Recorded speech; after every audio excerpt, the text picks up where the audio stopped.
وبركاته. الحمد لله رب العالمين،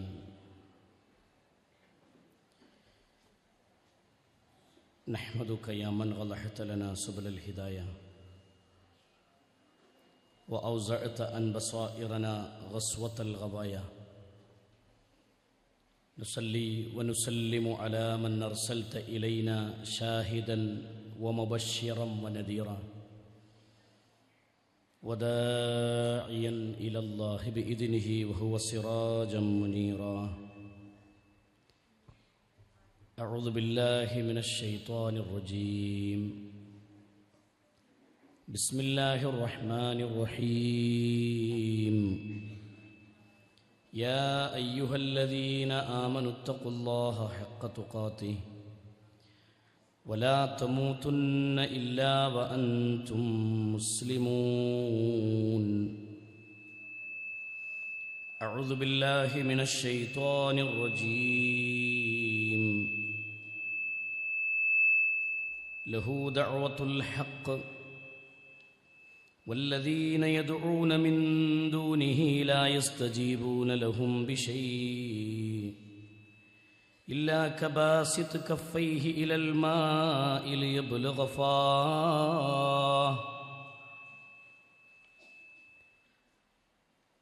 സ്നേഹാദരണീയരായ സഹോദരിമാരെ, സത്യവിശ്വാസിനികളെ, അള്ളാഹുവിൻ്റെ നിയമ നിർദ്ദേശങ്ങൾ, വിധിവിലക്കുകൾ ഉൾക്കൊണ്ടുകൊണ്ട് ജീവിക്കണമെന്ന് ഓർമ്മപ്പെടുത്തുകയാണ്. അള്ളാഹു അനുഗ്രഹിക്കുമാറാവട്ടെ. പരിശുദ്ധ റമദാൻ കഴിഞ്ഞ് അതിൻ്റെ ഏറ്റവും ബർക്കത്ത് നിറഞ്ഞ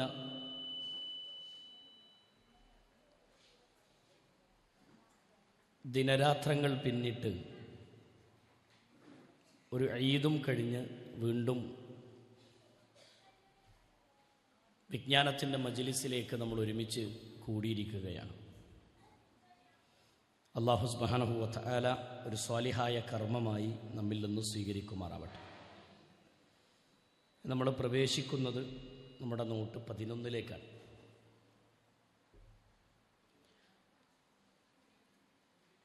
ഇൻഷാ അല്ലാഹ് ഇന്ന് ചില ആയത്തുകളിലൂടെ ഒന്ന് പ്രവേശിക്കാനാണ് ഉദ്ദേശിക്കുന്നത്. മനുഷ്യ സൃഷ്ടിപ്പിൻ്റെ മഹിമയും മഹത്വങ്ങളുമെല്ലാം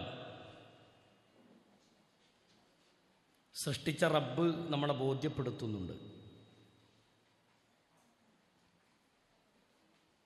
അല്ലാഹു സുബ്ഹാനഹു വ തആല മനുഷ്യനെ സൃഷ്ടിച്ചിട്ട് അല്ലാഹു പറഞ്ഞത് അഹ്സനു തഖ്വീം എന്നാണ്. ഏറ്റവും നല്ല സൃഷ്ടി സംവിധാനമാണ് മനുഷ്യർക്ക് വേണ്ടി അല്ലാഹു സുബ്ഹാനഹു വ തആല ഒരുക്കിയിട്ടുള്ളത്. ഇത് ഏറ്റവും വലിയൊരു തൗഫീഖാണ്. കണ്ണ് വെക്കേണ്ടിടത്ത് കണ്ണ് വെച്ച്, കാതുകൾ വെക്കേണ്ടിടത്ത് കാതുകൾ തന്നെ വെച്ച്, നമ്മുടെ ശരീരത്തിലെ ഓരോ അവയവങ്ങളും വെക്കേണ്ട രൂപത്തിൽ വെച്ച് സംവിധാനിച്ച് ഈ ഭൂമിയിലേക്ക് നമ്മളെ പറഞ്ഞയച്ചത്, അതിൻ്റെ പിന്നിലൊരു സൃഷ്ടാവുണ്ട് എന്ന കാര്യത്തിൽ യാതൊരു സംശയമല്ല. ഒരു ഖാലിഖ്, അതിൻ്റെ ഒരു സംവിധായകൻ ഉണ്ട് എന്ന കാര്യത്തിൽ യാതൊരു തർക്കമില്ല.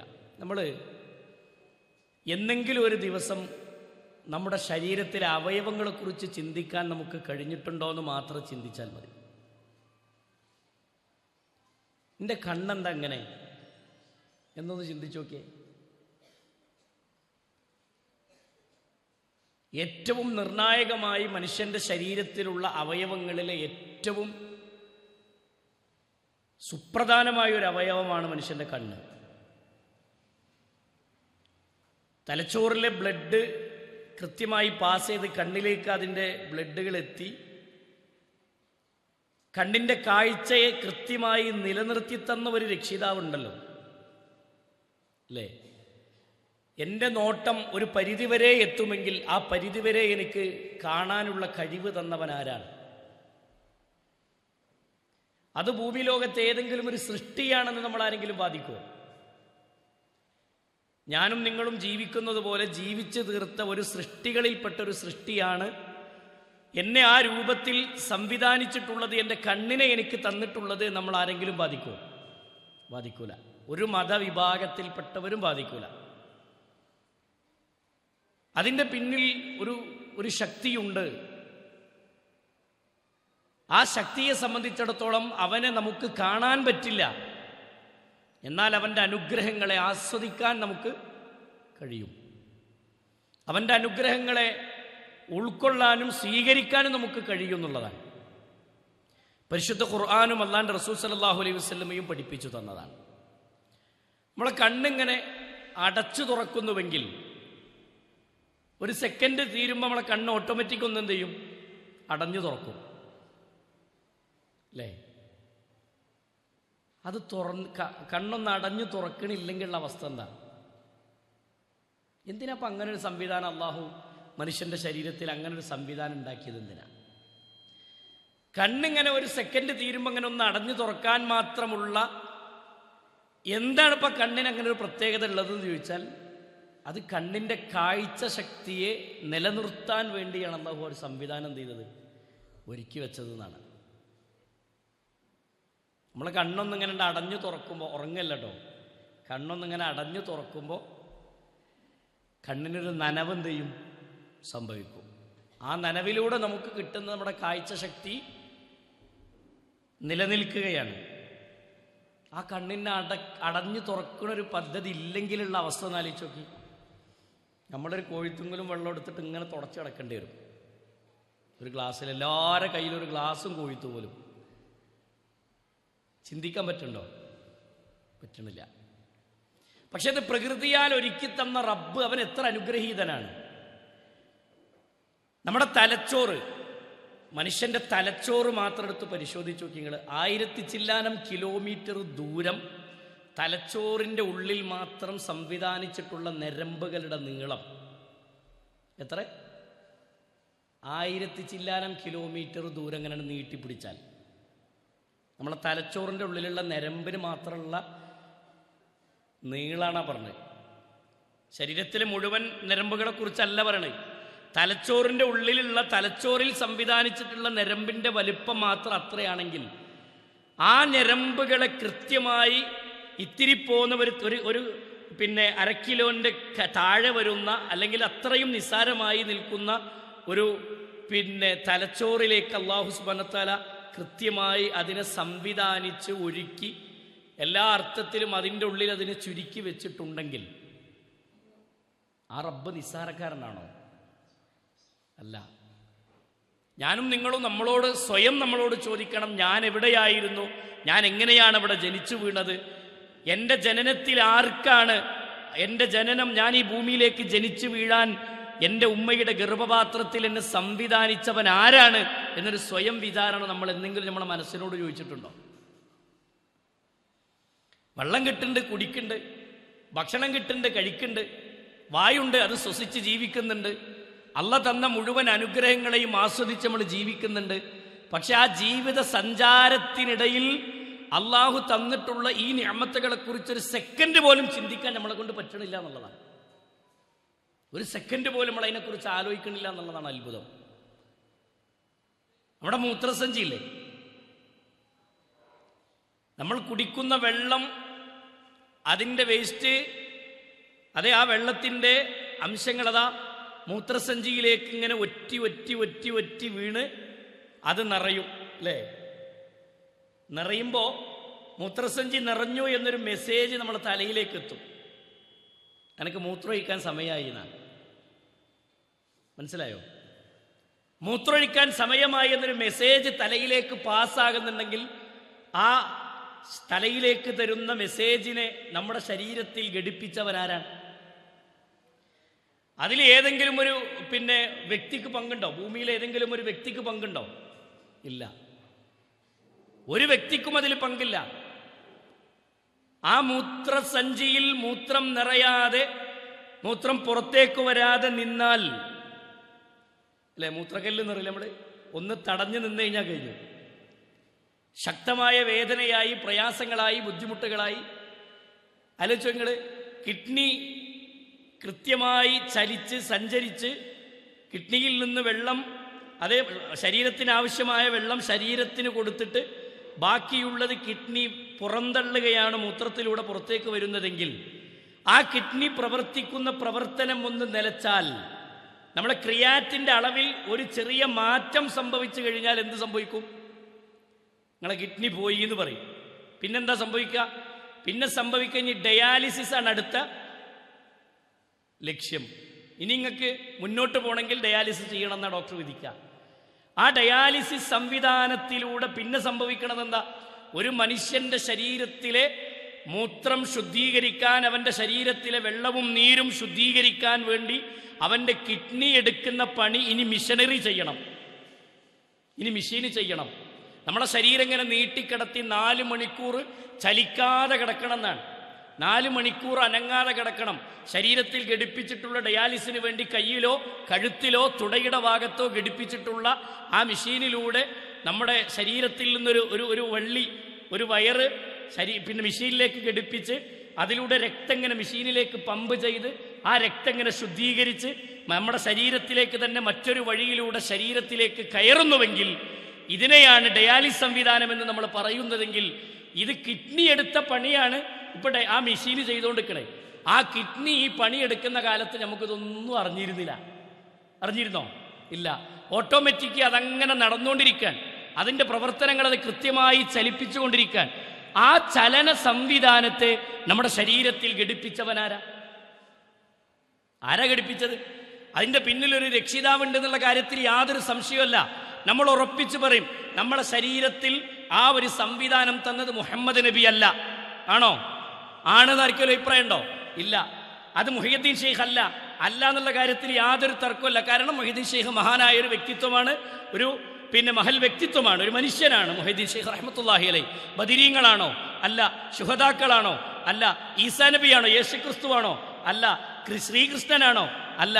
അങ്ങനെ എണ്ണപ്പെട്ട ദൈവങ്ങളോ അല്ലെങ്കിൽ മഹൽ വ്യക്തിത്വങ്ങളോ ആർക്കും അതിൽ പങ്കില്ല എന്ന് ഉറച്ച് വിശ്വസിക്കുന്നവരാണ് മനുഷ്യർ, അല്ലേ? മനുഷ്യർ. ഇത് തന്ന ഒരു രക്ഷിതാവുണ്ട്, ഒരു ഖാലിഖുണ്ട്, ഒരു സംരക്ഷകനുണ്ട്. ഇതിനെ നമ്മുടെ ശരീരത്തിൽ കൃത്യമായി ഘടിപ്പിച്ച ഒരു വ്യക്തിയുണ്ട്, ഒരു ശക്തിയുണ്ട്. ആ ശക്തി ആരാണ്? ആ ശക്തിയാണ് അള്ളാഹു എന്ന് പറയുന്ന, ദൈവമെന്ന് പറയുന്ന, പരമേശ്വരൻ എന്ന് വിളിക്കുന്ന ഖാലിഖായ, മാലിക്കായ, മുദബ്ബിറായ, മുതസറിഫായ അള്ളാഹു എന്ന കാര്യത്തിൽ യാതൊരു സംശയമല്ല നമുക്ക്. ഇതെല്ലാം നമ്മൾ അംഗീകരിക്കണില്ലേ? ഉണ്ട്. ഇതെല്ലാം അംഗീകരിക്കുന്നുണ്ട്. ആ റഹ്മാനായ റബ്ബ് ഇതിനൊക്കെ സംവിധാനിച്ചിട്ട് മനുഷ്യന് വേണ്ടി ഇതെല്ലാം ഒരുക്കി വെച്ചിട്ട് സൃഷ്ടാവായ റബ്ബ് മനുഷ്യനോട് പല നിബന്ധനകളും വെച്ചു. ഇതെല്ലാം ഞാനാണ് നിങ്ങൾക്ക് തന്നത്. ഇനി ഇതൊക്കെ നമ്മുടെ ശരീരത്തിൽ സംവിധാനിച്ച അള്ളാഹ്ക്ക് നമ്മൾ എന്താണ് തിരിച്ചു കൊടുക്കേണ്ടത്? എന്താ തിരിച്ചു കൊടുക്കേണ്ടത്?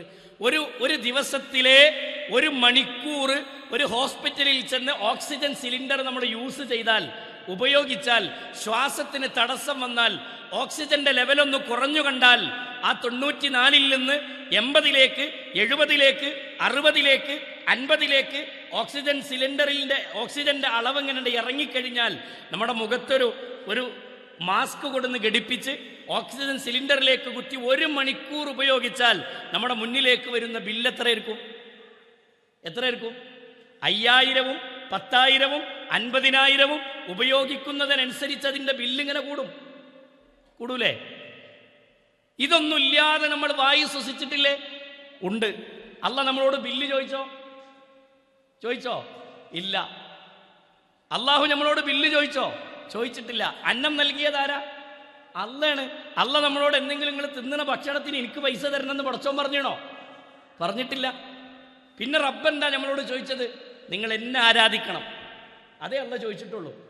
വേറൊന്നും പടച്ച റബ്ബ് നമ്മളോട് ആവശ്യപ്പെട്ടിട്ടില്ല. നിങ്ങൾ എന്നെ ആരാധിക്കണം, എന്നെ നിങ്ങൾ വിളിച്ച് പ്രാർത്ഥിക്കണം. അതാണ് റബ്ബിൻ്റെ നിബന്ധന. ഈ നിബന്ധന അംഗീകരിക്കാൻ പോലും നമ്മളൊരുക്കല്ല. നമ്മളെ പറ്റി എന്താ പറയാ? ഇന്നൽ ഇൻസാന ലിറബ്ബിഹി ലകനൂദ്. മനുഷ്യൻ നന്ദി കെട്ടവൻ തന്നെയാണ്. ഇത് അള്ളാഹ് പറയുമ്പോഴേ അള്ളാഹു ഒരു കുതിരനെങ്ങനെ ഉപമിച്ചിട്ടാ പടച്ചോൻ പറഞ്ഞത്. വൽആദിയാതി ളബ്ഹാ ഫൽമൂരിയാതി ഖദ്ഹാ ഫൽമുഗീറാതി സുബ്ഹാ ഫഅസർന ബിഹി നഖ്ആ ഫവസത്ന ബിഹി ജംആ ഇന്നൽ ഇൻസാന ലിറബ്ബിഹി ലകനൂദ്. എത്ര മനോഹര. വൽആദിയാതി ളബ്ഹാ ഫൽമൂരിയാതി ഖദ്ഹാ. പ്രഭാതത്തിന്റെ സമയത്ത് കുളമ്പുകൾ മണ്ണിൽ ഉരസിക്കൊണ്ട്, കല്ലിൽ ഉരസിക്കൊണ്ട്, തീപ്പൊരികൾ പാറിച്ച് പൊടിപടലങ്ങൾ സൃഷ്ടിച്ചിട്ട് ഒരു പ്രഭാതത്തിന്റെ സമയത്ത് പോലും ഒരു കുതിരയതിന്റെ ഓട്ടം തുടരുകയാണ്. കുതിരയതിന്റെ വേഗതയിൽ ഓടുകയാണ്. യജമാനനെ തോളിലിരുത്തിക്കൊണ്ട് യജമാനന്റെ ശരീരത്തിലേക്ക് ശത്രുവിന്റെ വെട്ടുകൊള്ളാതെ ശത്രുക്കളുടെ മധ്യത്തിലൂടെ ഒരു കുതിര ഓടുന്നുവെങ്കിൽ ആ കുതിര ഓടുന്നത് എന്തിനാണ്? യജമാനൻ കൊടുത്ത വെള്ളത്തിന്റെ മഹത്വം ഉൾക്കൊണ്ടുകൊണ്ടാണ്.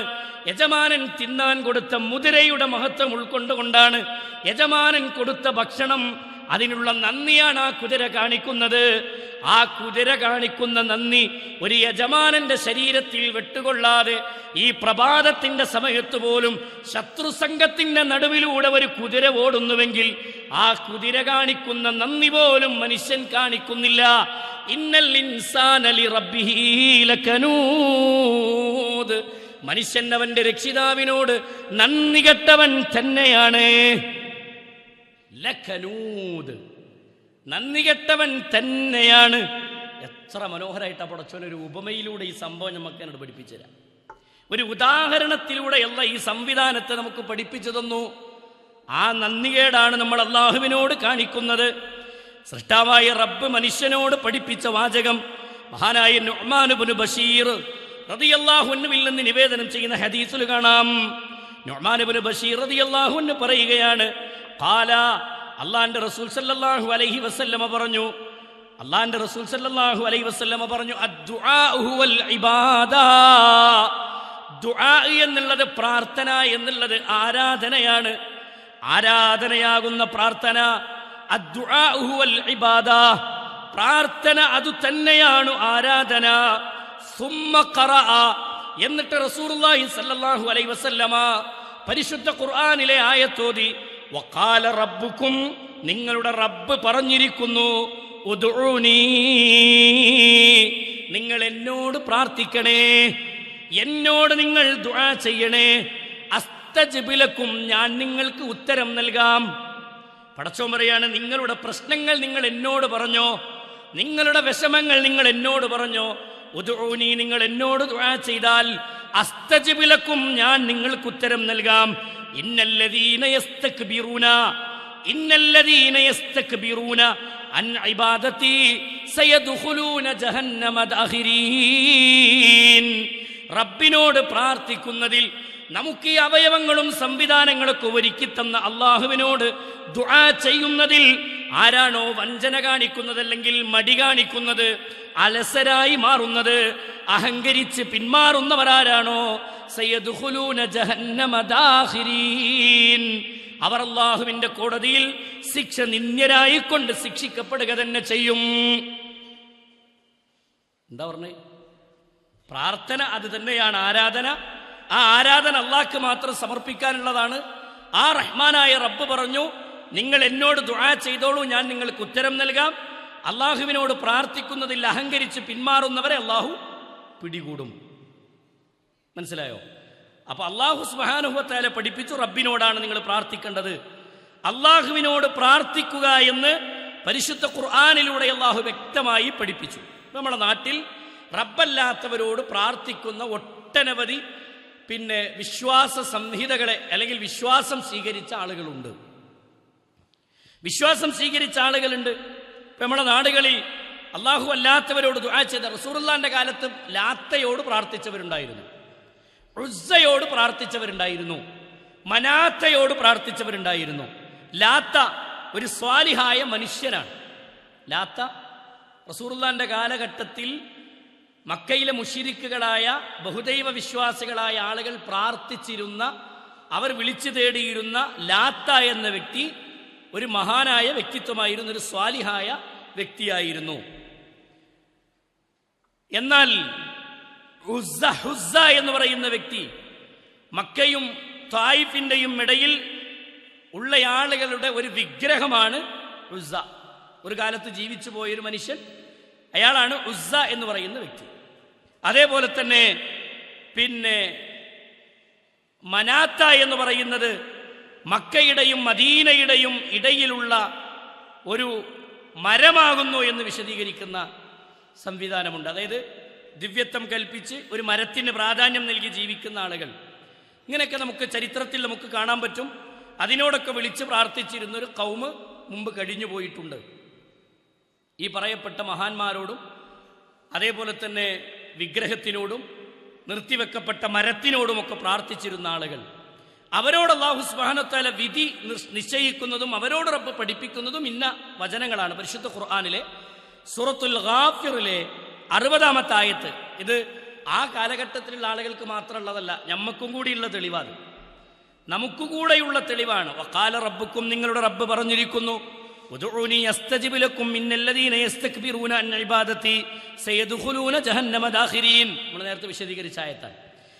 ഇനി അല്ലാഹു സുബ്ഹാനഹു വ തആല പറഞ്ഞു, പിന്നെ നിങ്ങൾക്ക് അള്ളാഹുവിൻ്റെ അടുക്കൽ നിന്നൊരു പരിഗണന ലഭിക്കണമെങ്കിൽ, മനുഷ്യനെ സംബന്ധിച്ചിടത്തോളം സൃഷ്ടാവായ റബ്ബിൽ നിന്നൊരു പരിഗണന ലഭിക്കണമെങ്കിൽ നിങ്ങൾ പ്രാർത്ഥന മുറുകെ പിടിക്കണം. പ്രാർത്ഥന ഒരു വലിയ ആയുധമാണ് ജീവിതത്തിൽ. നമ്മുടെയൊക്കെ ജീവിതത്തിൽ പ്രാർത്ഥന എന്നുള്ളത് വലിയൊരു ആയുധമാണ്. ആരോട് പ്രാർത്ഥിക്കണം? അള്ളാഹിനോട് പ്രാർത്ഥിക്കണം. ആ പ്രാർത്ഥന ജീവിതത്തിലെ വലിയ ഒരു ആയുധമാണ്. പരിശുദ്ധ ഖുർആൻ പഠിപ്പിക്കുന്ന ഒരുപാട് ചരിത്ര സംഭവങ്ങൾ നമ്മൾ കേട്ടിട്ടുണ്ട്. ഇപ്പോൾ പിന്നെ നമ്മൾ മുമ്പ് വിശദീകരിച്ചല്ലോ, മത്സ്യത്തിൻ്റെ വയറ്റിൽപ്പെട്ട യൂനുസ് നബി അലൈഹി സ്വലാത്തു വസ്സലാം മത്സ്യത്തിൻ്റെ വയറ്റിൽ നിന്ന് രക്ഷപ്പെട്ടത് എങ്ങനെ? പ്രാർത്ഥിച്ചു അല്ലേ?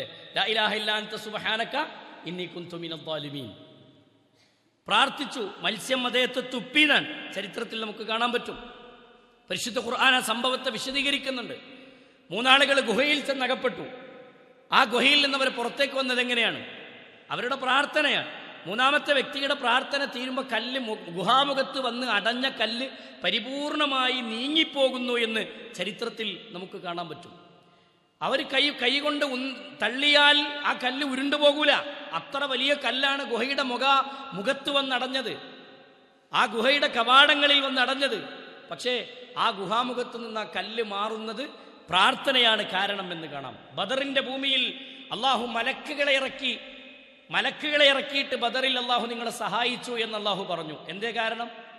പ്രാർത്ഥനയാണ് കാരണം. പ്രാർത്ഥന ഇല്ലായിരുന്നുവെങ്കിൽ പരിശുദ്ധ ഖുർആൻ പഠിപ്പിക്കുന്നത് കാണാം, ഖുൽ മാ യഅബഉ ബികും റബ്ബി ലൗലാ ദുആഉകും വഖദ് കദ്ദബതും ഫസൗഫ യകൂനു ലിസാമാ. നബിയെ, അവരോട് പറയണം, നിങ്ങളുടെ പ്രാർത്ഥനയില്ലായിരുന്നുവെങ്കിൽ എൻ്റെ രക്ഷിതാവ് എന്ത് പരിഗണന നൽകാനാണ്? രക്ഷിതാവ് നിങ്ങൾക്ക് എന്ത് പരിഗണന നൽകാനാണ്? എന്നാൽ നിങ്ങൾ നിഷേധിച്ച് തള്ളിക്കളയുകയാണ് ചെയ്തത്. അതിനാൽ നിങ്ങൾക്കുള്ള ശിക്ഷ അനിവാര്യമായിരിക്കുന്നു. കണ്ടോ, നമ്മളെ ജീവിതത്തിൽ ഇന്ന് പ്രാർത്ഥന വളരെ കുറവാണെന്നുള്ള കാര്യത്തിൽ യാതൊരു സംശയവുമില്ല. നമ്മുടെ പ്രശ്നങ്ങൾക്ക് പരിഹാരം കണ്ടെത്താനുള്ള മാർഗം എന്താണെന്ന് ചോദിച്ചാൽ ആ മാർഗം ദുആ മാത്രമാണ്. പ്രാർത്ഥിക്കലാണ് ജീവിതത്തിൽ എല്ലാ പ്രശ്നങ്ങൾക്കുമുള്ള പരിഹാരം. ഹസൻ റളിയല്ലാഹു അൻഹു പറഞ്ഞല്ലോ, നിങ്ങൾക്ക് ഒരു പരീക്ഷണമോ ഒരു ബുദ്ധിമുട്ടോ നിങ്ങൾക്ക് വന്നാൽ ആ പരീക്ഷണത്തെ നിങ്ങൾക്ക് വാളുകൊണ്ടോ അല്ലെങ്കിൽ ആയുധങ്ങൾ കൊണ്ടോ നിങ്ങൾക്കതിനെ നേരിടാൻ കഴിയില്ല. നിങ്ങൾക്കതിനെ നേരിടാൻ കഴിയുക ഇന്നമാ തുത്തഖാവ തുസ്തദ്ഫഉ ബിദ്ദുആഇ വത്തൗബത്തു വൽഇഖ്ലാഇ അനിദ്ദുനൂബ്. നിങ്ങളുടെ പ്രാർത്ഥന കൊണ്ടും നിങ്ങളുടെ സൂക്ഷ്മതയുള്ള ജീവിതം കൊണ്ടും നിങ്ങളുടെ തഖ്വ കൊണ്ടും ഈമാൻ കൊണ്ടും വിശ്വാസം കൊണ്ടും ഒക്കെയാണ് നിങ്ങൾക്ക് നിങ്ങളുടെ പരീക്ഷണങ്ങളിൽ നിന്ന് രക്ഷപ്പെടാൻ കഴിയുള്ളൂ. മനസ്സിലായോ? പരീക്ഷണങ്ങളിൽ നിന്ന് നിങ്ങൾക്ക് രക്ഷപ്പെടാൻ കഴിയണമെങ്കിൽ ആ രൂപത്തിലാവണം. വേറൊന്നുകൊണ്ടും നിങ്ങൾക്ക് രക്ഷ തേടാൻ സാധ്യമല്ല. പിന്നെ നമ്മുടെ ശരീരത്തിന് രോഗം വന്നു കഴിഞ്ഞാൽ നമ്മൾ എന്തു ചെയ്യണം? എന്താ ചെയ്യണ്ടേ? ഒന്നും ചെയ്യണ്ടേ? ചികിത്സിക്കണം. എന്താ ചെയ്യണ്ടേ? ചികിത്സിക്കണം. ഇസ്ലാമിന് ചികിത്സ അല്ലേ? ഉണ്ട്. തദാവൗ, നിങ്ങൾ ചികിത്സിക്കണമെന്ന് റസൂലുള്ളാഹി സ്വല്ലല്ലാഹി അലൈഹി വസല്ലം പറഞ്ഞു. ആ ചികിത്സ 2 തരമുണ്ട്. ഒന്ന് ഭൗതികമായ ചികിത്സയാണ്, ദുനിയാവിലെ മരുന്ന് സംവിധാനങ്ങൾ ഉപയോഗിച്ചുകൊണ്ടുള്ള ചികിത്സയാണ്. 2 ആത്മീയമായ ചികിത്സയാണ്. ഉണ്ടോ? 2 ചികിത്സയുണ്ട്, യാതൊരു സംശയമല്ല. ഭൗതികമായ ചികിത്സ എന്ന് പറയണേ, നമ്മുടെ ജീവിതത്തിൽ ഒരു രോഗം ബാധിച്ചാൽ രോഗി ആരെ പോയി കാണണം? ഡോക്ടറെ പോയി കാണണം.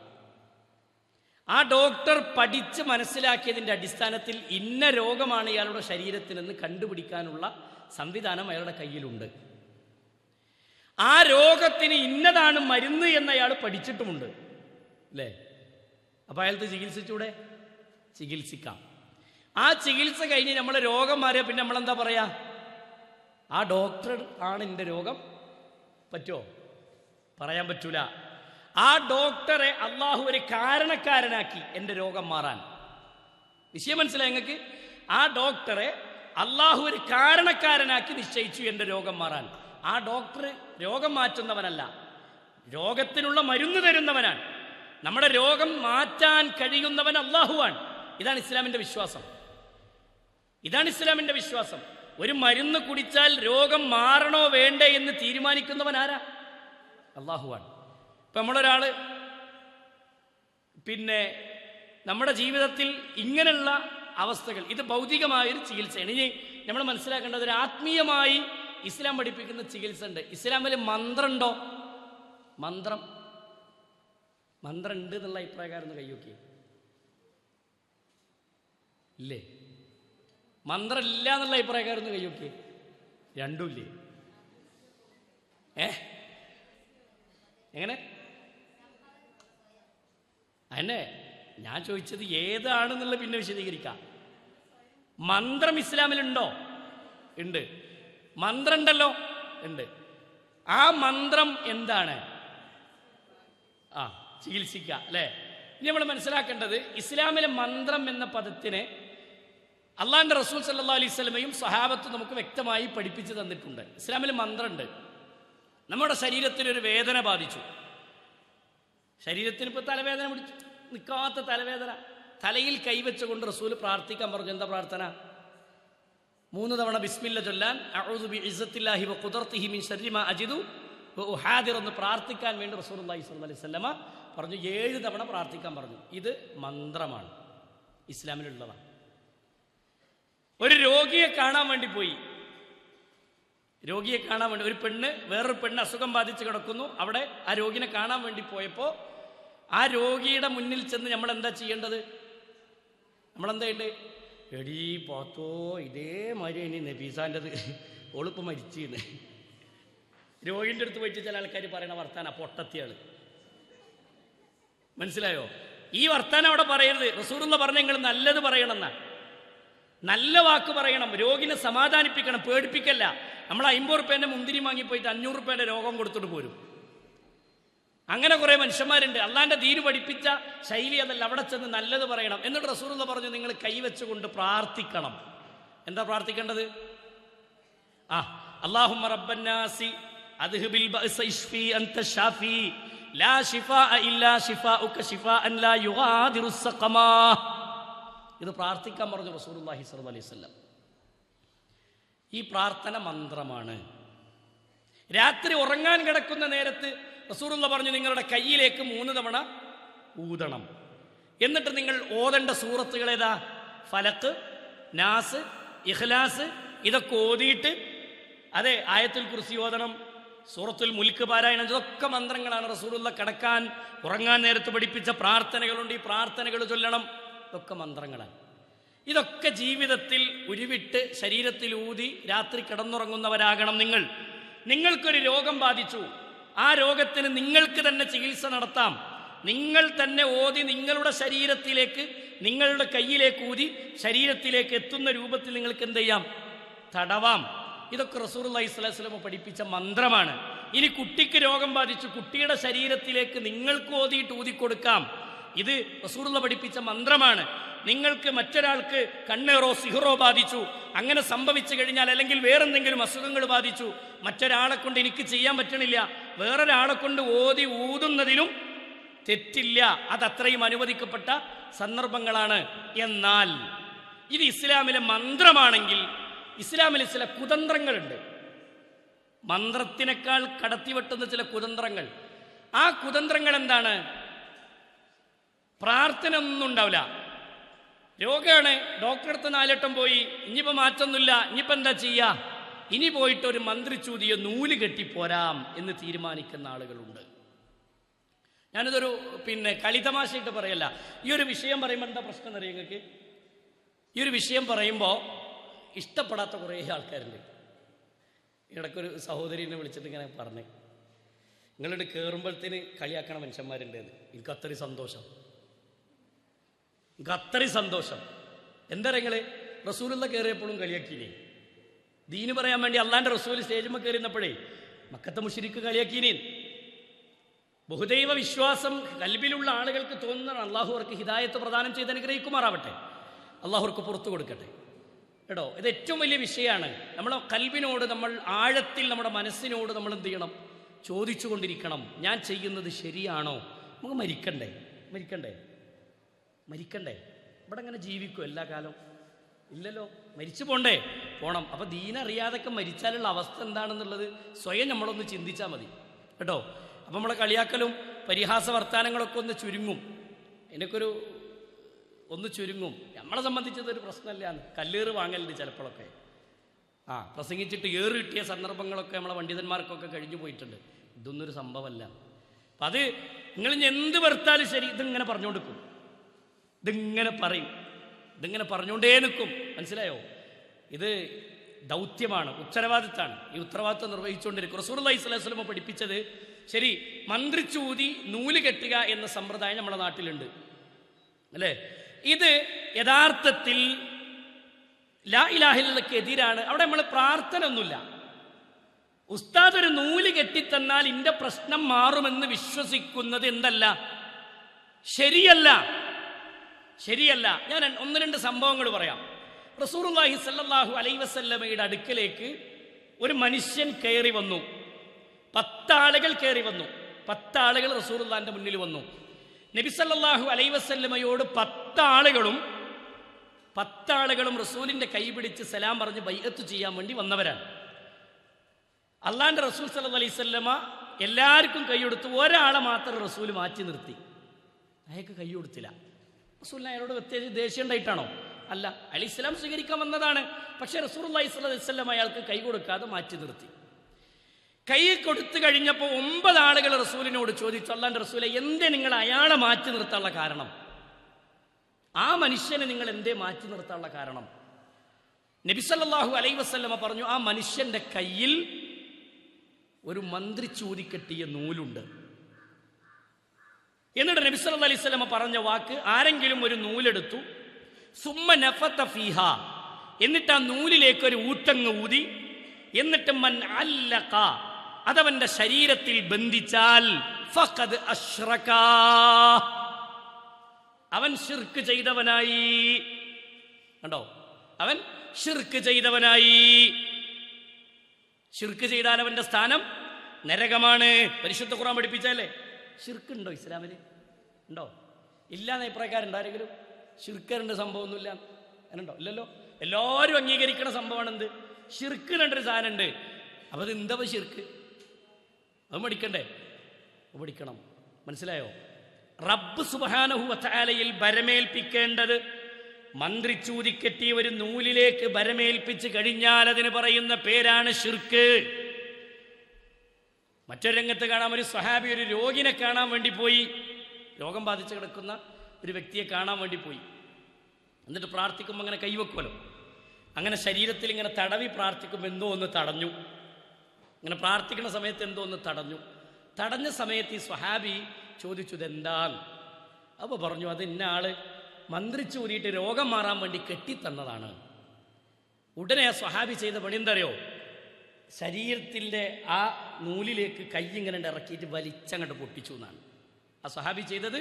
വലിച്ചങ്ങട് പൊട്ടിച്ചു. എന്നിട്ട് പറഞ്ഞു, ഇത് കയ്യിൽ ബന്ധിക്കപ്പെട്ടവനായി നീ മരണപ്പെട്ടാൽ നിന്റെ സ്ഥാനം നരകമാണ്.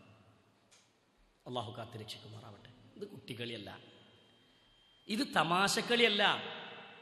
മനസ്സിലായി ഞങ്ങൾക്ക്?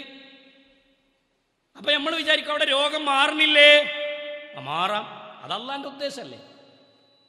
അത് അള്ളാഹു നമ്മളെ പരീക്ഷിച്ചു, ആ പരീക്ഷണത്തിൽ നമ്മൾ പരാജയപ്പെട്ടു എന്നർത്ഥം.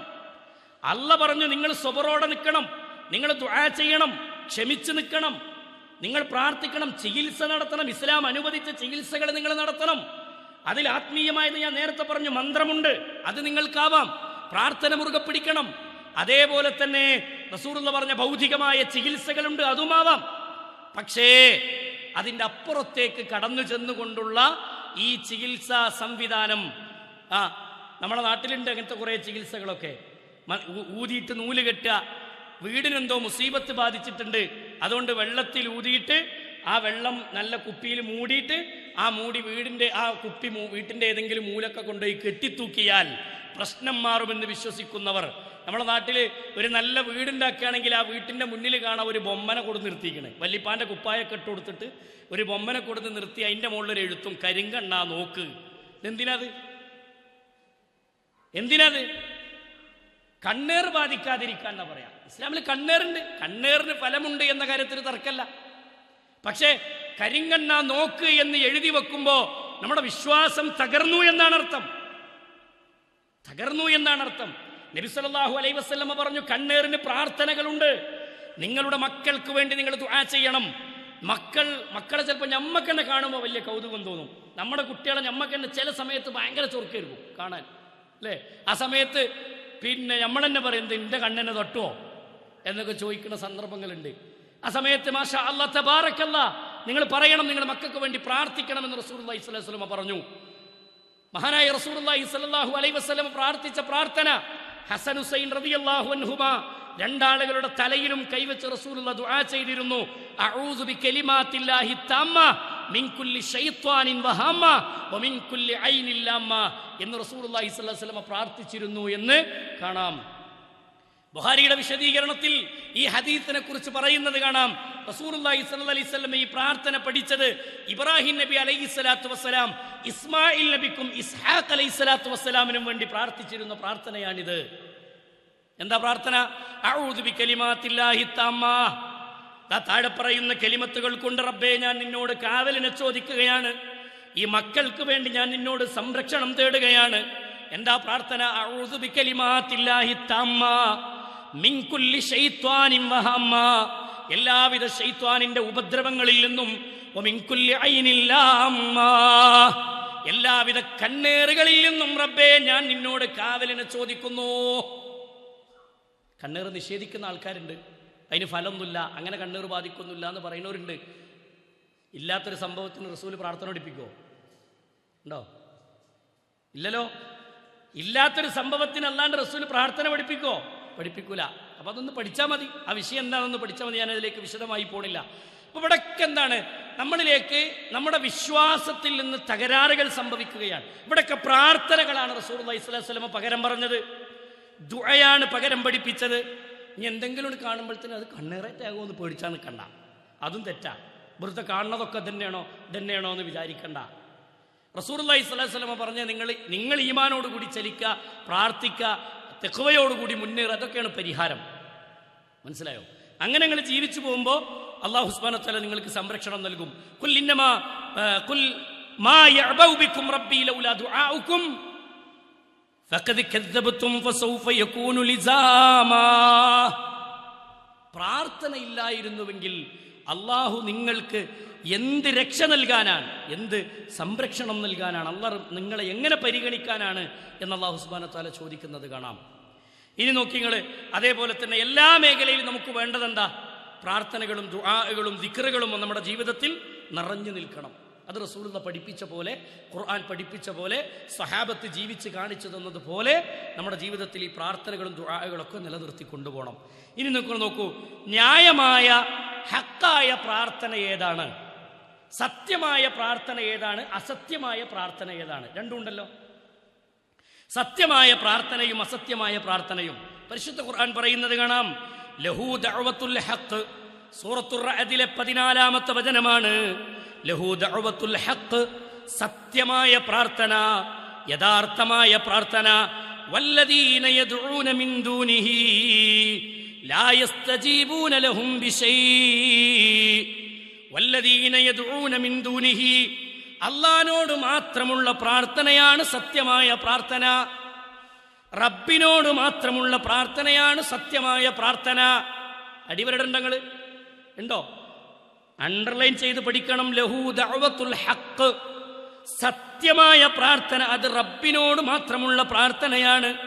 വല്ലദീന യദ്ഊന മിൻ ദൂനിഹി, റബ്ബല്ലാത്തവർക്ക് നോക്കൂ നിങ്ങൾ, ലാ യസ്തജീബൂന ലഹും ബിശൈഇൻ, റബ്ബല്ലാത്തവരോടുള്ള പ്രാർത്ഥന അത് കളവായ പ്രാർത്ഥനയാണ്.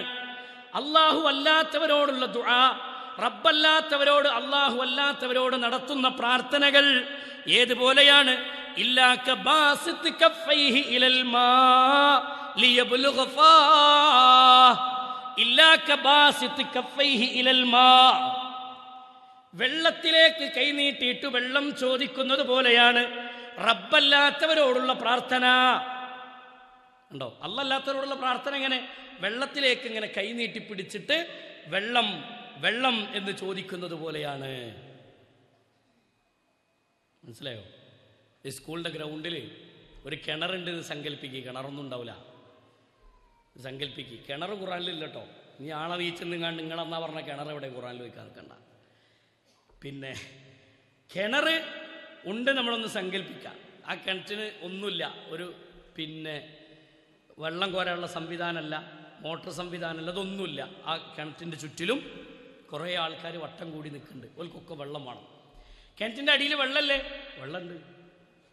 എന്നിട്ട് എല്ലാവരും അതിലേക്ക് ഇങ്ങനെ കൈ നീട്ടി പിടിച്ചിട്ട് എല്ലാവരും പ്രാർത്ഥിക്കാണെന്ത്? വെള്ളം വെള്ളം വെള്ളം എന്ന് പറഞ്ഞ വായിക്ക് വെള്ളത്തോ എത്തോ? നമ്മുടെ ദാഹം മാറോ? മാറൂല. അത് അങ്ങനെ ഒരു ഉപമയാണ് പഠിപ്പിക്കണത്. അല്ലാഹു അല്ലാത്ത ഒരു വിഗ്രഹത്തിൻ്റെ മുന്നിലോ ഖബറിൻ്റെ മുന്നിലോ റബ്ബല്ലാത്ത ഏതെങ്കിലും ഒരു മഹാന്റെ മുന്നിലോ നിങ്ങൾ ചെന്ന് പ്രാർത്ഥിക്കുന്നത് ഇല്ലാ കബാസിത് കഫൈഹി ഇലൽ മാഇ ലിയബ്ലുഗ ഫാഹ്, വെള്ളത്തിലേക്ക് കൈനീട്ടിയിട്ട് വെള്ളം ചോദിക്കുന്നത് പോലെയാണ്. വമാ ഹുവ ബിബാലിഗിഹി വമാ ദുആഉൽ കാഫിരീന ഇല്ലാ ഫീ ളലാൽ. വ്യക്തമായ വഴികേട് തന്നെയാണ്, അവർ നഷ്ടക്കാർ തന്നെയാണ് എന്ന് അല്ലാഹു സുബ്ഹാനഹു വ തആല ബോധ്യപ്പെടുത്തുകയാണ്. അപ്പം എന്താ സത്യമായ പ്രാർത്ഥന?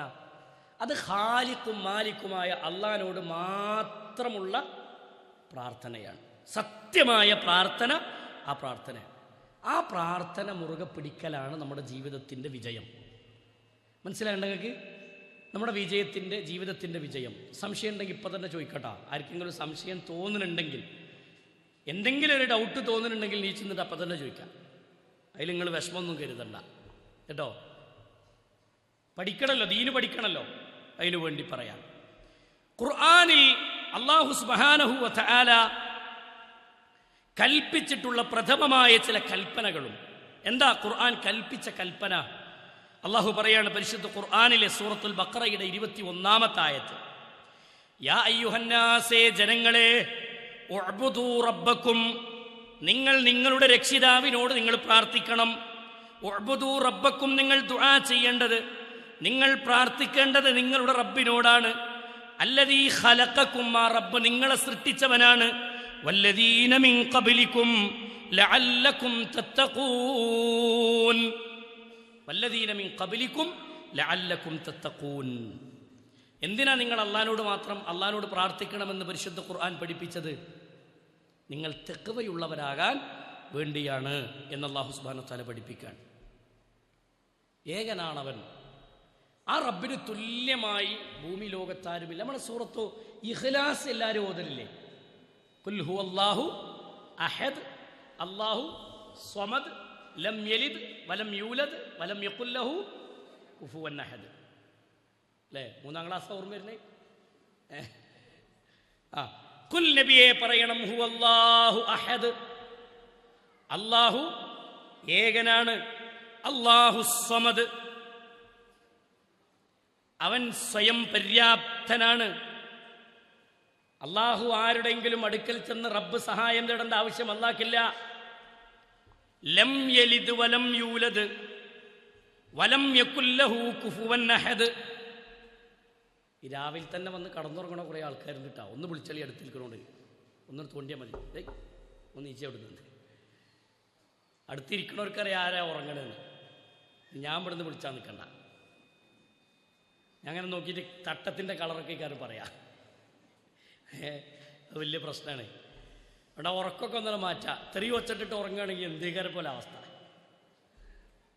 അല്ലെങ്കിൽ എൻ്റെ ഒച്ച കൂടുതലാണെന്ന് എല്ലാവരും പറയില്ല കേട്ടോ. ഞാൻ കേട്ടിട്ട് ഉറങ്ങുകയാണെങ്കിലേ വല്ലാത്ത സംഭവമുള്ളൂ. നമ്മൾ പറഞ്ഞു പറഞ്ഞ വിഷയം എന്താ അറിയോ?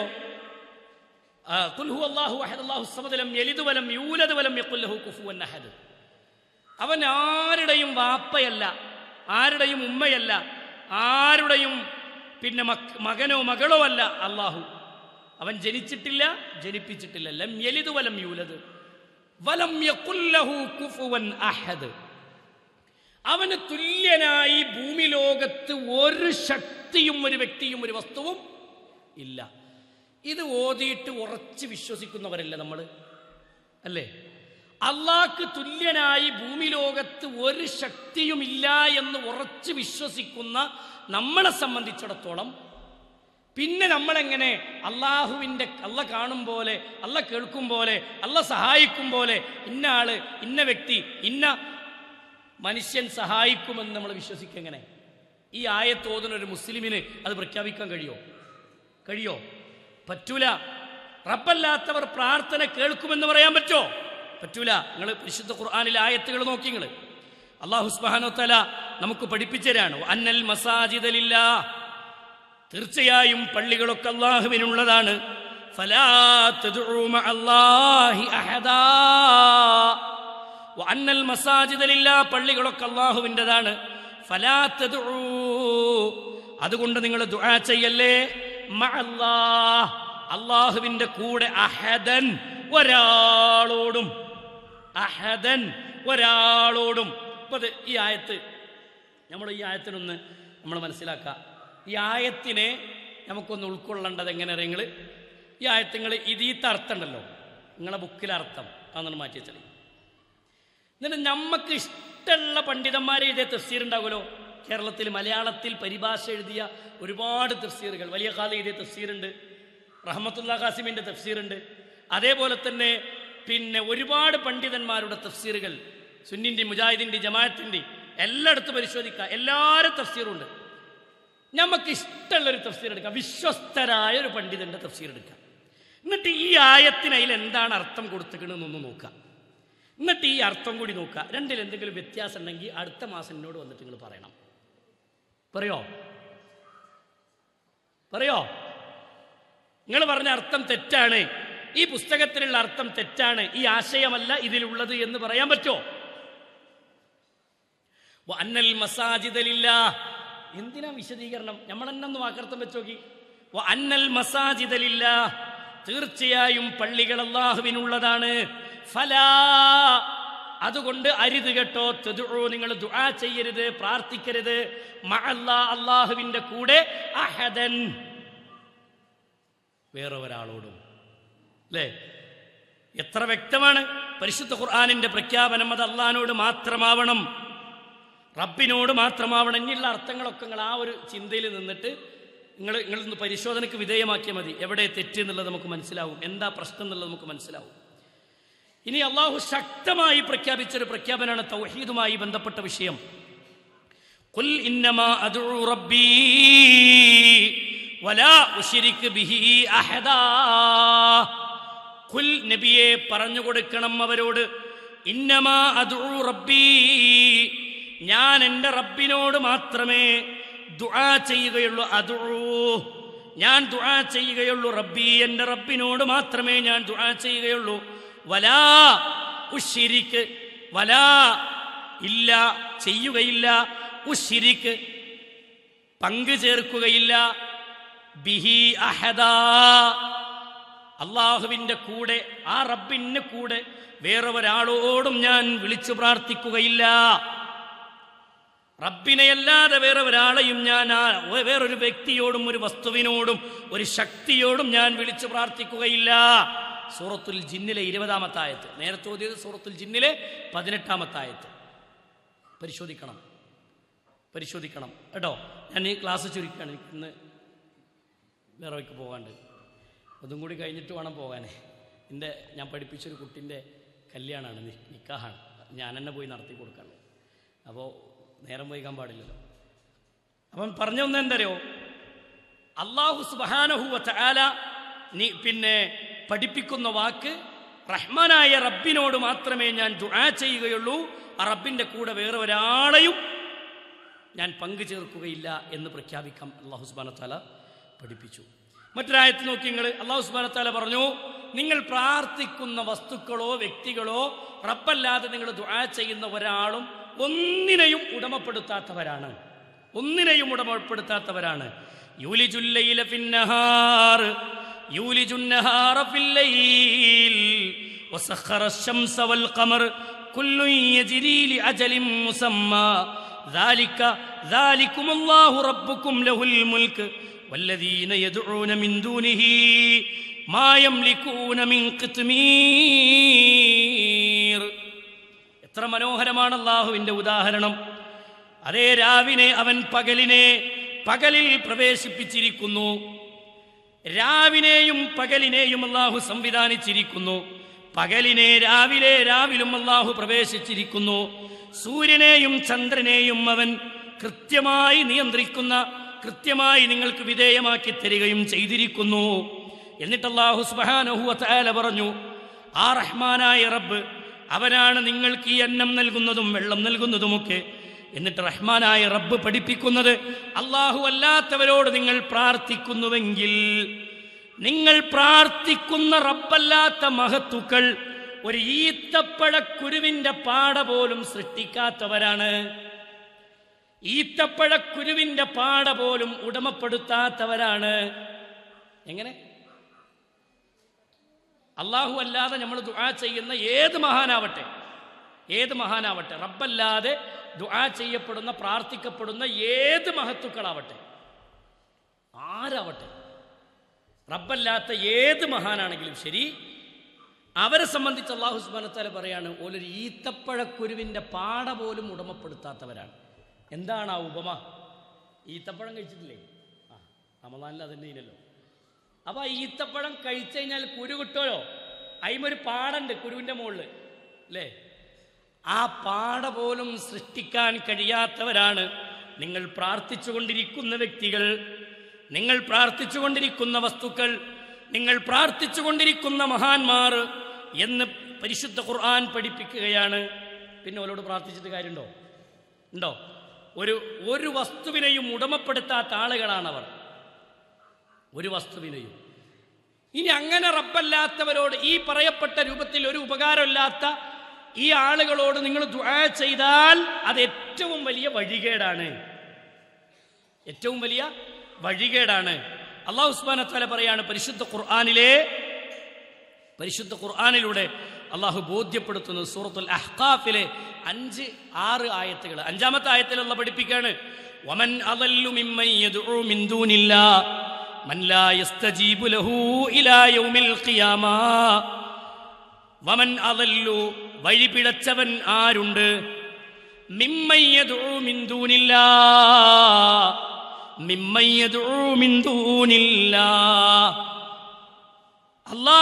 അല്ലാഹുവിനോടല്ലാതെ ദുആ ചെയ്യുന്നവനേക്കാൾ അല്ലാഹുവിന്റെ കൂടെ റബ്ബ് സുബ്ഹാനഹു വ തആലയോടല്ലാത്ത മറ്റുള്ളവരോട് ദുആ ചെയ്യുന്നവനേക്കാൾ വഴിപിഴച്ചവൻ വേറെ ആരുണ്ട്? മൻ ലാ യസ്തജീബു ലഹു ഇലാ യൗമിൽ ഖിയാമ, ഖിയാമത്ത് നാൾ വരെ ഉത്തരം ചെയ്യാൻ കഴിയാത്തവരോട് ദുആ ചെയ്യുന്നവനേക്കാൾ വഴിപിഴച്ചവൻ വേറെ ആരുണ്ട്? ഖിയാമത്ത് നാൾ വരെ ഉത്തരം ചെയ്യാൻ കഴിയാത്തവർ ആരാണ്? ആരാ?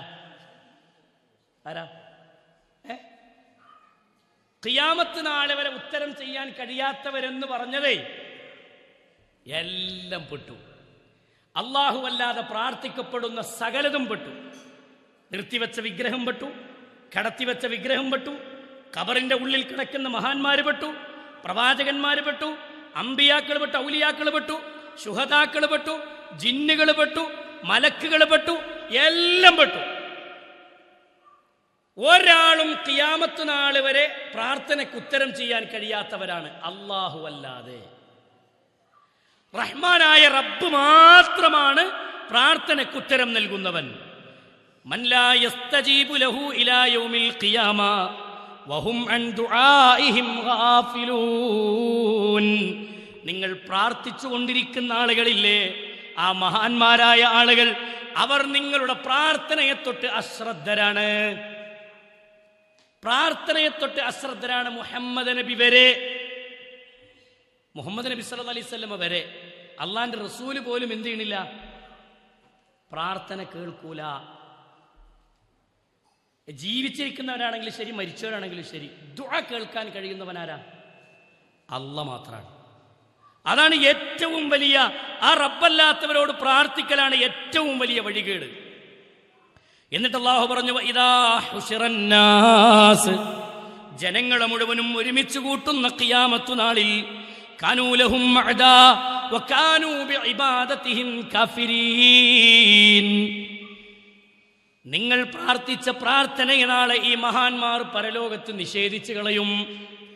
റസൂലിനോട് ഒരാൾ പ്രാർത്ഥിച്ചിട്ടുണ്ടെങ്കിൽ, റസൂലേ എനിക്ക് കുട്ടിയെ തരണേ, റസൂലേ എന്റെ രോഗം മാറ്റണേ, റസൂലേ എന്റെ പ്രശ്നം പരിഹരിക്കണേ എന്നാരെങ്കിലും റസൂലിനോട് പ്രാർത്ഥിച്ചിട്ടുണ്ടെങ്കിൽ പോലും ആ റസൂല് നാളെ റബ്ബിന്റെ കോടതിയിൽ വന്ന് പറയും, റബ്ബേ ഞാൻ അവരോട് പറഞ്ഞിട്ടില്ല, എന്നോട് പ്രാർത്ഥിക്കാൻ വേണ്ടി ഞാൻ അവരോട് കൽപ്പിച്ചിട്ടില്ല റബ്ബേ, അവരുടെ സ്വന്തം ഇഷ്ടത്തിന് അവർ പ്രാർത്ഥിച്ചതാണ്, ഞാനത് നിർദ്ദേശിച്ചിട്ടില്ല എന്ന് ആ റസൂല് പറയും.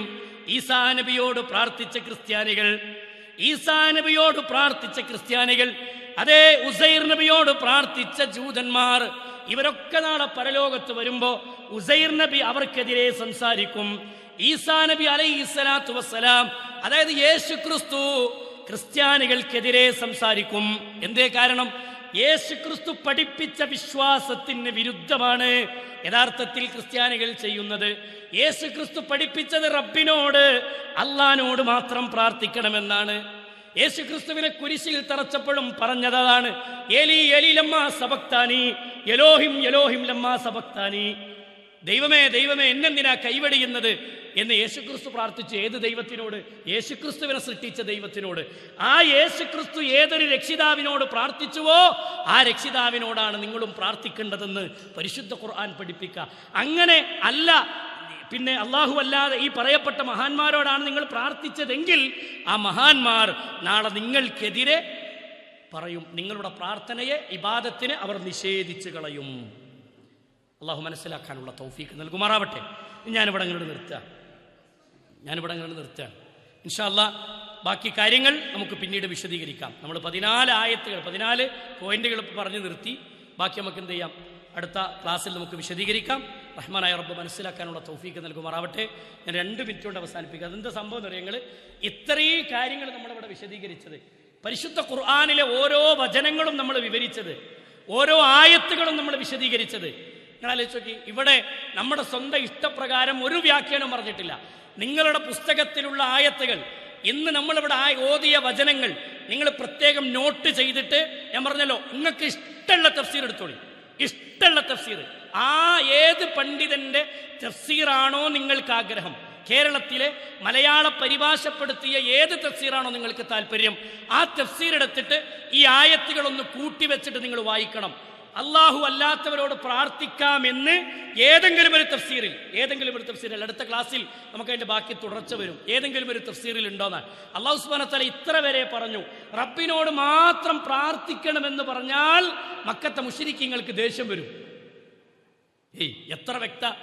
അള്ളാഹിനോട് മാത്രം പ്രാർത്ഥിക്കണം എന്ന് പറഞ്ഞാൽ മക്കത്തെ മുശ്രിക്കിന് എന്താവും? ദേഷ്യം വരും. അള്ളാന്റെ കൂടെ ഇന്ന മഹാനെയും വിളിച്ച് പ്രാർത്ഥിക്കണം എന്ന് പറഞ്ഞാൽ അവർക്ക് എന്താവും? സമാധാനം ഉണ്ടാകുന്നതാണ്. എത്ര ഗൗരവ! അങ്ങനെ വരെ സംഭവിക്കണില്ലേ നമ്മളെ ജീവിതത്തിലും? അള്ളാഹിനോട് മാത്രം പ്രാർത്ഥിക്കണം എന്ന് പറഞ്ഞാൽ ഓനെ പറ്റി നമ്മൾ പറയാ ഉത്തംവാദീന, ഓ നാട്ടിൽ കുഴപ്പമുണ്ടാക്കണവനാന്നാ പറയാ. റസൂലിനെ പറ്റി ഇതേ വർത്താനം പറഞ്ഞു മക്കത്തെ മുശ്രിക്ക്. ഓൻ പുത്തൻവാദിയാണ്, ഓൻ കുഴപ്പമുണ്ടാക്കണവനാണ്, സമൂഹത്തിൽ വിപ്ലവം ഉണ്ടാക്കണവനാണ്, ആൾക്കിടക്കിടയിൽ ഭിന്നത ഉണ്ടാക്കുന്നവനാണ്, നാട്ടുകാരെ മുഴുവൻ പഴപ്പിക്കാൻ വന്നവനാണ് എന്നൊക്കെ ആരെ പറ്റി പറഞ്ഞു? റസൂലിനെ പറ്റി പറഞ്ഞു. എന്തേ കാരണം? ഈ ആയത്തും ഈ ഹദീസും റസൂൽ ഓതിക്കൊടുത്തതാണ് കാരണം. ഇല്ലെങ്കിൽ പറയേണ്ട ആവശ്യമില്ലല്ലോ, ഇല്ലല്ലോ. അപ്പൊ ഞമ്മക്ക് അങ്ങനെ തോന്നുന്നുണ്ടെങ്കിൽ നമ്മുടെ വിശ്വാസത്തിന് ഇവിടെ തകരാറുണ്ട് എന്നർത്ഥം. തൗഹീദ് പറഞ്ഞു തരുമ്പോഴേ, ലാ ഇലാഹ ഇല്ലല്ലാഹ് പറഞ്ഞു തരുമ്പോഴേ കൽബിനെവിടെയോ ചില വേദനകളും അള്ളാഹിനോട് മാത്രം പ്രാർത്ഥിക്കണം എന്ന് പറയുമ്പോൾ മനസ്സിൻ്റെ ഉള്ളിൽ എന്തോ ഒരു പ്രയാസം തോന്നുന്നുണ്ടെങ്കിൽ നമ്മളെ വിശ്വാസം പിഴച്ചിട്ടുണ്ട് എന്നർത്ഥം. നല്ലോണം മനസ്സിലാക്കിക്കോളി. അള്ളാഹു മനസ്സിലാക്കാനുള്ള തൗഫീക്ക് നൽകട്ടെ. എല്ലാ വാശിയും വൈരാഗ്യം സംഘടന പക്ഷപാതിത്വമൊക്കെ മാറ്റി വെച്ചിട്ട് ദീൻ എന്താണെന്ന് വ്യക്തമായിട്ട് പഠിക്കുക, നമ്മൾ ആഴത്തിൽ പഠിക്കുക, കൃത്യമായി മനസ്സിലാക്കുക. മരിച്ച് മയ്യത്ത് കെട്ടിൽ ഇങ്ങനെ ആടി ഉലഞ്ഞു പോകുമ്പോഴേ നമ്മുടെ വിശ്വാസം നമ്മളെ കൂടെ ഉണ്ടാകുള്ളൂ, നമ്മുടെ അമലുകളാണ് നമ്മുടെ കൂടെ ഉണ്ടാകുള്ളൂ. നമ്മളെ പഠിപ്പിച്ച ഉസ്താദന്മാരോ നമ്മളെ പഠിപ്പിച്ച പണ്ഡിതന്മാരോ നമ്മളെ പഠിപ്പിച്ച കാക്കക്കാരനവന്മാരോ അവരാരും നമ്മളെ ഖബർക്ക് വരൂല. എൻ്റെ ഖബറിൽ ഞാൻ ഒറ്റക്ക. നരകത്തിക്ക് മുഖം കുത്തി വീഴുന്ന സമയത്ത് അള്ളാഹു പറഞ്ഞു യൗമ തുഖല്ലബു വുജൂഹുഹും ഫിന്നാർ, നരകത്തിലേക്ക് മുഖം കുത്തി വീഴുന്ന സമയത്ത് യഖൂലൂന, നരകക്കാരൻ വിളിച്ചു പറയും യാ ലൈതനാ, ഞങ്ങളുടെ നാശമേ, ഞങ്ങളുടെ കഷ്ടമേ, അതാനല്ലാഹ വഅതാനർ റസൂലാ, അള്ളാനെയും റസൂലിനെയും ഞങ്ങൾ അനുസരിച്ചിരുന്നുവെങ്കിൽ എത്ര നന്നായിരുന്നു എന്ന് ആ നരകക്കാരൻ വിളിച്ചു പറയുമെന്നാണ്. എന്നിട്ട് അവർ പറയും റബ്ബനാ ഇന്നാ അതഅനാ സാദതനാ വകുബറാഅനാ ഫഅളല്ലൂന സബീലാ, ഞാൻ എൻ്റെ ഉസ്താദ് പറഞ്ഞതാണെന്ന് ശരിയെന്ന് കരുതിപ്പോയല്ലോ റബ്ബേ, എൻ്റെ പണ്ഡിതന്മാർ എന്നെ പഠിപ്പിച്ചതാണ് ശരിയെന്ന് കരുതി ഞാൻ എൻ്റെ കാരണവന്മാരുടെ വഴി ഞാൻ സ്വീകരിച്ചു പോയി, സാദാത്തീങ്ങളെയും കുബറായിങ്ങളെയും ഞാൻ അനുസരിച്ചു പോയല്ലോ റബ്ബേ. അള്ളയും റസൂലും പറഞ്ഞ വിശ്വാസം ഞാൻ സ്വീകരിക്കാതെ ഞങ്ങളുടെ ഉസ്താദുമാരും പണ്ഡിതന്മാരും പറഞ്ഞതാണ് ശരിയെന്ന് കരുതിയിട്ട് ഞാനെങ്ങനെ ജീവിച്ചു പോയല്ലോ റബ്ബേ. അവരെന്നെ ഫഅളല്ലൂന സബീലാ, അവർ ഞങ്ങളെ വഴി വിടപ്പിച്ചു കളഞ്ഞു റബ്ബേ. അതുകൊണ്ട് നാദാ, ഞങ്ങളെക്കാൾ രണ്ടിരട്ടി ശിക്ഷ റബ്ബേ നീ ആ പണ്ഡിതന്മാർക്ക്, ഞങ്ങളെ വഴിപിഴപ്പിച്ച ഉസ്താദന്മാർക്ക്, ഞങ്ങളെ വഴിപിഴപ്പിച്ച ഞങ്ങളുടെ നേതാക്കന്മാർക്ക്, ഞങ്ങളുടെ കാക്കക്കാരനവന്മാർക്ക് നീ നൽകണേ അല്ലാ എന്ന് പറയും നരകക്കാരൻ എന്ന് പരിശുദ്ധ ഖുർആൻ പഠിപ്പിക്കുന്നുണ്ട്. നമ്മൾ എവിടെയാണ് പഠിച്ചിട്ടുള്ളത്, എന്താണ് നമ്മളെ പ്രശ്നം എന്ന് ഈ നോട്ടൊക്കെ മുന്നിൽ വെച്ചിട്ട് ആത്മാർത്ഥമായിട്ട് ചിന്തിക്കുക. ഇത് ഒരു പഠനം എന്ന് മാത്രമല്ല, ഒരു എക്സാം എന്നുള്ളത് മാത്രമല്ല, ഇത് നമ്മുടെ സ്വർഗനരകം തീരുമാനിക്കുന്ന വിഷയ തൗഹീദ്. ഇത് പിഴച്ചാൽ പിന്നെ തല കുത്തി മറിഞ്ഞ് നിങ്ങൾ നിസ്കരിച്ചിട്ടും കാര്യമല്ല. തൗഹീദിൽ പിഴച്ചാൽ തല കുത്തി മറിഞ്ഞ് നിങ്ങൾ ഹജ്ജ് ചെയ്തിട്ടും കാര്യമല്ല, എന്ത് പണിയെടുത്തിട്ടും കാര്യമല്ല. ലയഹ്ബത്തന്ന അമലുകൾ ബാത്തിലാണ്. അള്ളാഹു കാത്തിരക്ഷിക്കുമാറാവട്ടെ. നമ്മിൽ നിന്ന് വന്നുപോയില്ല തെറ്റുകുറ്റങ്ങളും അള്ളാഹു വിട്ടുപുറത്ത് മാപ്പാക്കി തരുമാറാവട്ടെ. അസുഖം ബാധിച്ച് കിടക്കുന്ന ആളുകളുണ്ട്, അള്ളാഹു ഷിഫാ ഉൻ ആജിലിനെ പ്രദാനം ചെയ്ത് അനുഗ്രഹിക്കുമാറാവട്ടെ.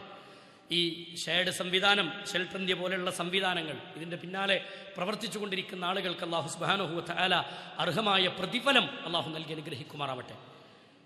അള്ളാഹു സുബ്ഹാനഹു വ തആല ഇത്തരം സംവിധാനങ്ങളെ എല്ലാ കാലഘട്ടങ്ങളിലും നിലനിർത്തി കൊണ്ടുപോകാനും ഒരുപാട് അർഹതപ്പെട്ട ആളുകൾക്ക് ഈ സംവിധാനങ്ങൾ എത്താനും അതിൻ്റെ പിന്നിൽ പ്രവർത്തകരായി നമുക്ക് കൂടെ നിൽക്കാനുമൊക്കെ അള്ളാഹു നമുക്ക് തൗഫീഖിനെ പ്രദാനം ചെയ്ത് അനുഗ്രഹിക്കുമാറാവട്ടെ. നമ്മുടെ ജീവിതത്തിലെ വിഷമങ്ങളും പ്രശ്നങ്ങളും മാറ്റി അള്ളാഹു സലാമത്തിനെ നമുക്ക് പ്രദാനം ചെയ്ത് അനുഗ്രഹിക്കുമാറാവട്ടെ. اللهم اغفر للمؤمنين والمؤمنات والمسلمين والمسلمات الأحياء منهم والأموات إنك مجيب دعوات يا قاضي الحاجات. ربنا تقبل منا إنك أنت السميع العليم وتب علينا إنك أنت التواب الرحيم. آمين آمين برحمتك يا أرحم الراحمين. وصلى الله على محمد وعلى آله وصحبه أجمعين والحمد لله رب العالمين. السلام عليكم ورحمة الله وبركاته.